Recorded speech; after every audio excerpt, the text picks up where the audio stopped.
We are ready to begin to move on to step number 3.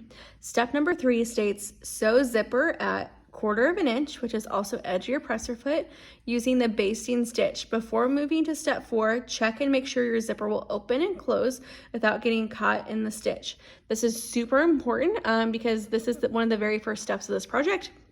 And if it doesn't work out, really, if you get to the end, you're gonna have to completely start over, which is something we want to try and avoid. You will notice the beginning of this says you wanna sew a basting stitch. So if you remember, we need to slide this out to a 4. We cannot forget to move it back once we're done, okay? So it says we need to sew a 1/4 of an inch away from the edge of our fabric all the way down.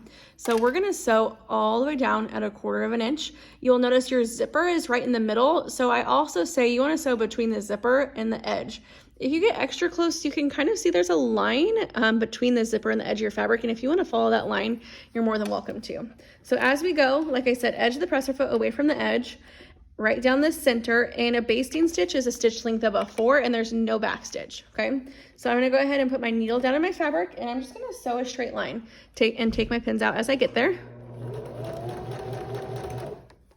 And it's gonna be a little different sewing on a zipper. So if it does not go perfectly the first time, you're more than welcome to take it out and do it again. That's why we sew a basting stitch.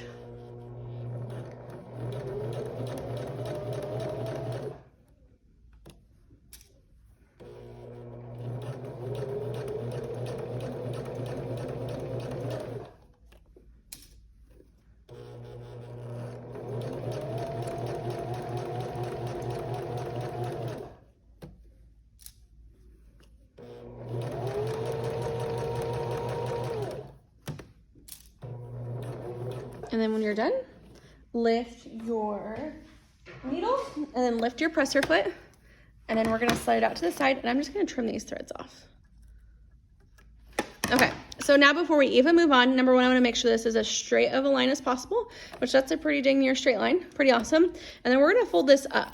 Okay, this is what it's gonna look like from the outside of your bag. Now, before we can move on, and it hasn't been ironed or anything yet, we wanna make sure that our zipper opens and closes nicely without getting caught, which is perfect. So now we are ready to move on to step 4.